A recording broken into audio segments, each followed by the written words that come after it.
Hi,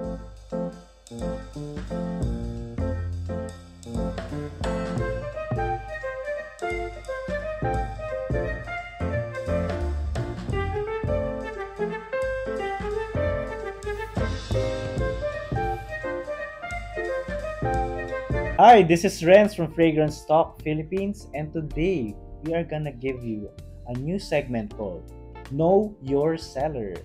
So, sino nga po ba ang kasama natin today? So, today we are here with Pop Sam. So, as you all know, nakita niyo na rin po siya sa ating Fragrance Wars. So, also, Pop Sam has also joined us dun sa ating previous sniff sessions sa BGC and also sa Tomas Morato. So, Pop Sam, pwede po ba manghingi ng onting history on your selling journey? Sure, pwede naman. So, sisimulan ko pa. So, yun yan, start naman ako sa pagbebenta niyan is walang stocks. Direct supplier, pag may order sa supplier. And then, yun may trabaho, nakapag-sahod. Every sahod, kung bumibili na ako ng at least 2, 3, hanggang sa yun. So, syempre, nagsisipag talaga tayo kasi alam naman natin, kinukulang tayo sa sahod. Hanggang sa makapag-ipon ako ng unang ipon ko yata na nabili is 20 bottles from starting ng Middle East. Yun ang inuna ko sa original na binibenta natin is yung mga Middle East. And then yun nga, nakilala ko last 2021 sa TikTok sa pagla-live. Then marami nang naghahanap sa akin ng designer ng sawa, yung mga miners ko sa Middle East. And yun, naghanap din ako sa supplier dito sa Pilipinas na mabilis ang sa akin, mabilis ang response ng mga supplier. So, yun, hanggang sa nakabuo na paikot ko within 2 years. So, yun, ito na yun, kung ano nakikita nyo within 2 years, ito na po sila ngayon. Ayun, so if you want to check on Pop Sam, makikita nyo po siya on TikTok. So, he actually has 21,000 followers sa TikTok. So, ang pangalan niya doon is Perfume and Fragrances. And also, if gusto nyo siya i-directly PM, pwede po siya makita sa Facebook on Arikarin Shikimo. So, ililink din po natin siya down below. So, Pop Sam, pwede po ba natin malaman kung ano po yung mga nakalatag dito ngayon? So, ang pinaka-nakalatag sa atin ngayon is niche, designer, and then Middle East. And ngayon, meron na po tayong inspired na talagang binibigyan natin ng oras para magawa ng maayos ang ating on-blend na perfume na inspired scent. Ayan. So actually, makikita nga po natin dito sa shop ni Pop Sam, kalat-kalat yan eh. From designers, niche, nakakalat lang actually dito. So, can you run us through your shop na, Boss Sam? Ano yung mga nandito ngayon? So, dito kasi is this for girls na mahilig sa mga sweet. And ito na yung mix naman na medyo fresh. Mostly dito is mga fresh na din. Dito naman Middle East, yan, bestseller natin sa Al Haraman na Ruby. And dito sa kaliwa, kung makikita nyo, meron na rin tayong Bath and Body Works, candle, hand wash.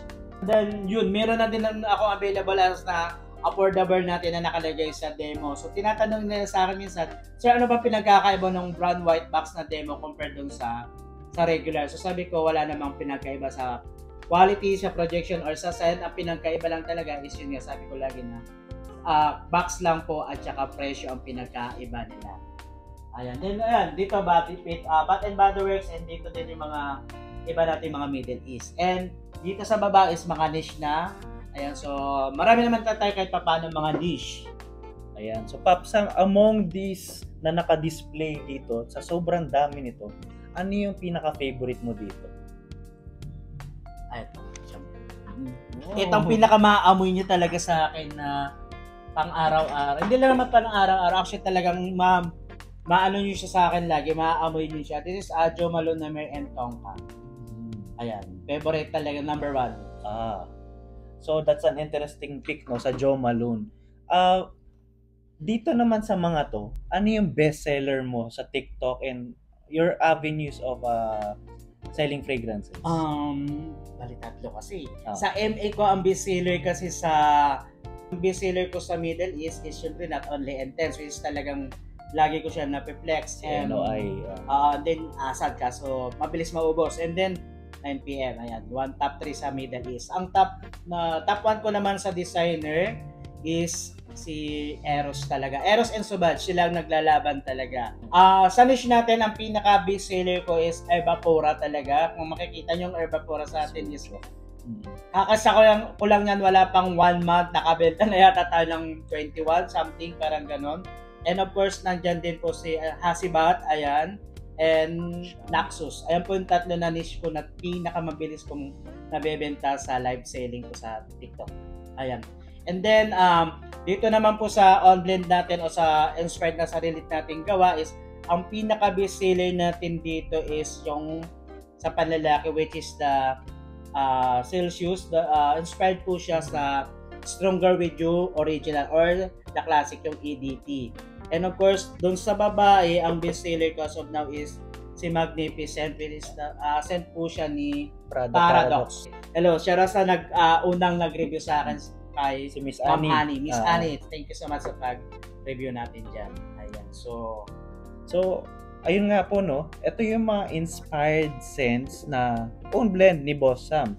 So, among these, actually, na-sniff na namin siya kanina and pili na kami ng top 5 namin. So, ito yung from my side and ito naman from Boss Sam. So, actually, it's a combination of masculine fragrances, unisex, and for female na fragrances. So actually, most of these, ang lapit actually. Malapit siya, nakuha niya yung DNA. Pero ito yung nag-stand out for me, and ito yung nag-stand out for Boss Sam. Ayun, so basically, Boss Sam, paano mo ma-describe yung performance nito? Actually, nag-try na rin ako ng ilan dito, and performance niya is on par dun sa mostly na nasa cheapy level ng price range. So, on skin kasi, considerably na nasa price point siya na 1,000 plus lang. So, it's actually average performing to above average for some. Actually, yung mga sweet fragrances niya, tumatagal hanggang 6 hours eh. So, Boss Sam, kumusta naman siya yung performance niya based on your usage ng products mo? Sa akin kasi, ang bato ng perfume na gawa natin is masasabi ko na yung quality maganda eh. Kung sa presyo na sinasabi ko na 1,099, napakamura niya para dun sa quality ng perfume. Pero syempre, hindi nila lahat. Meron din naman dyan na hindi ganun ka-projecting or ganun kalakas. Since hindi lahat sa atin is mahilig sa mga gold. Meron na may gusto sa mga light scent or sa mga moderate scent or mild scent. Ayan. So, yun. So actually for everyone talaga meron na nakakop from Pop Sam's collection dito, yung mga nirelease niya ng fragrances.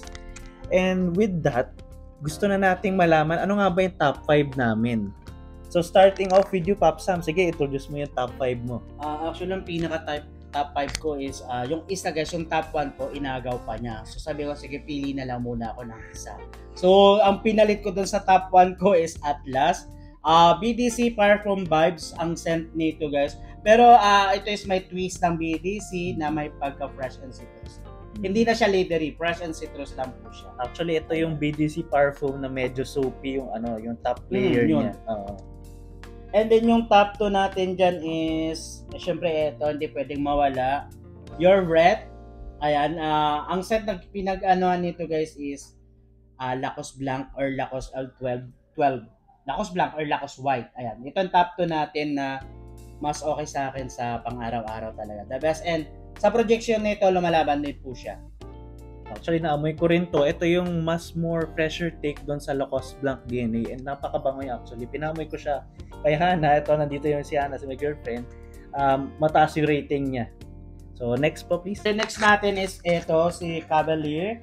Usage na review natin sa atin sa Fragrance Head. Ayan ni Sir Mark Anthony. Ayan, kung gusto niyo na medyo malakas ang pagka-fresh and beautiful niya, try nyo itong si Cavalier guys. Narciso Noir vibes. Ayan, so try nyo to. Yan, so naamoy ko nga to actually. Yung pagka-sparkly ng vetiver niya, toned down siya, and mas smooth overall yung scent profile niya compared dun sa Narciso Rodriguez Blue Noir EDP. Yes. So next po natin, top 2 natin. Ang top 2 ko is Calm Morning Vibes, which is the combination of Clinique Happy and Berry de Blanche. Kung gusto niyo lang amoy malinis, aldehyde scent na hindi mahilig sa mahilig sa mga simple lang na hindi matapang na perfume. Yan, try nyo to guys, very fresh. Alam nyo ang scent ni Clinique Happy and very doublage. Ayan po, and imagine nyo natin yung scent ni Aldehyde, which is very clean and mild scent lang. Actually, ito, napakaganda nitong off the shower smell and pang bedtime. Maganda rin siya. Yung top 1 mo, boss Sam? Ang top 1 ko ngayon is the Eaglewood, which is the Haltane Vibes. Kung maamoy nyo sa kaya actually si Haltane na perfume de Marley, but may tinwis ako or may binago ako sa mga dry down niya, which is may maaamoy dyan mostly is may parang sweet and citrus na pinaghalo siya. Ayan, so kaya ko siya naging top 1 kasi yun nga, hindi sa projecting niya sobrang lakas. Sa longevity niya guys is yun sa akin, so siya ang pinakamatagal sa lahat ng ginawa ko. Ayan, kaya siya ang napili kong top 1 natin. Nice. So yun, meron pa tayong nakalatag actually na iba. Ito ba yung mga special mention mo? Ayun, ito yung may special mention natin guys na hindi pa nahingan ng reviews. So sana hoping na yun, kayo ang mag-reviews, makakuha kayo sa akin. And Luminous Lips, which is the Jolette Hasagan na lipstick fever. Kung gusto nyo ng medyo strong scent, actually this is for women ha, pero kung gusto mo ng malakas at lalaki ka, gusto mo ng ganong scent, you can try this one. Si Luminous Lips. Ayan. Then, next natin is Lady and Red. Ang Lady and Red natin is Flower Bomb. Flower Bomb by Victor and Roth. Kung gusto nyo ng medyo light version niya dahil masyadong matamis ang original ni Flower Bomb. Ayan. So, try nyo daw. Guys, i-try nyo to. Tone down yung floral niya, pero yung overall scent profile ni Flower Bomb. Actually, siya pinaka nagustuhan ni jowa mo. Oo. Siya actually, ano yung rating niya? 8.5. So, for my girlfriend, mataas na 8.5 actually. Yan. So, Flower Bomb DNA. So, let's move on naman on my side. Yeah. So, ito yung top 5 ko. Actually, nag-overlap pa kami dito ni Pop Sam on Sam. So, starting off with my top 5. So, ito yung PH Pride. So, ito actually yung cleaner and fresher take sa Aventus DNA. So, nandun pa rin yung bergamot, giving off that lemony and somewhat resembling a pineapple feel. So, napakabango nito actually. Then, yun, PH Pride. Then, next is yung ating Cloud9. So, ito yung take ni Pop Sam sa Baccarat Rouge EDP DNA.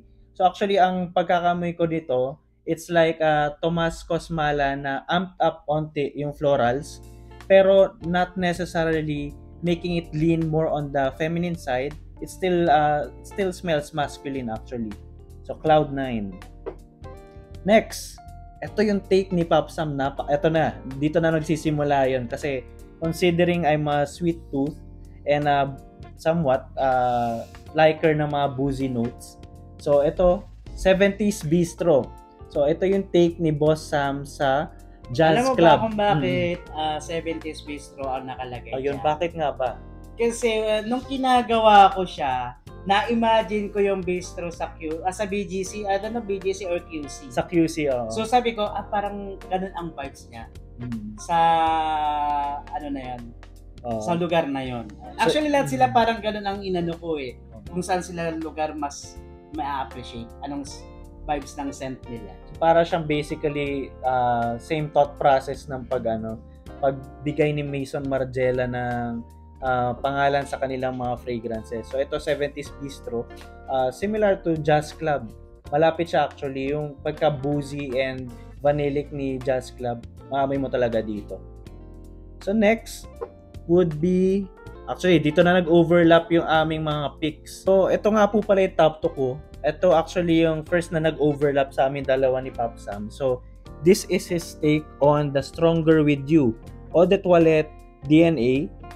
So ito ang Celsius. So ano nga ba maaamoy natin dito? So basically this is the same DNA na talaga halos ng Stronger With You. Maamoy mo dito yung chestnut accord niya and all the sweet and aromatics niya actually ng Stronger With You, maamoy mo dito. Napakaganda rin ng performance niya on me. So, ang ating top 1 also nag-overlap din sa aming dalawa. So, ito yung The Manor. This is a take on the Maison Margiela's By the Fireplace. So, dito naman, hawig na hawig niya yung DNA By the Fireplace. Maaamoy mo doon yung woods and also yung ating roasted chestnut accord. So, some special mentions nga pala. Actually, ito rin, nag-overlap sa amin dalawa. So, yung Magnificent, yung Prada Paradox na take ni Pop Sam. Napakabango din ito. The next would be Cavalier or ang Narciso Rodriguez Bleu Noir Eau de Parfum take ni Pop Sam. So, the last of the special mentions, ito. Considering na ito yung nagsimula sa akin sa 1 million sa 1 million DNA. Ito yung actually yung take niya sa 1 million EDT DNA, The Millionaire. So actually meron pa iba dito, Pop Sam. At marami pa pala tayong available na wala dito. So makikita nyo lang yan sa TikTok natin. Available tayo, YSL Wiley Parfum Vibes. And isa din sa pinakamagandang gawa ko, Serge Luthin na Santal, Blue Seduction, and Santal 33, ayan, meron na din tayo niyan. Malapit na po tayong magkaroon sa TikTok shop natin, which is perfume and fragrances po. And kung gusto niyo na mabilisan, anytime, wag lang naman pong alas 12 na madaling araw. Pwede niyo po akong i-PM or direct message sa Facebook account ko na Arikarin Shikimo. So, Pop Sam, how much nga po pala itong mga 100 ml at 50 ml bottles natin ng ating line? So, doon sa 50 ml natin, may dalawang klase akong bottle. Meron tayo parang maliit na lilabo, which is, kasi price lang naman dito Sa 50 ml natin is 649 each.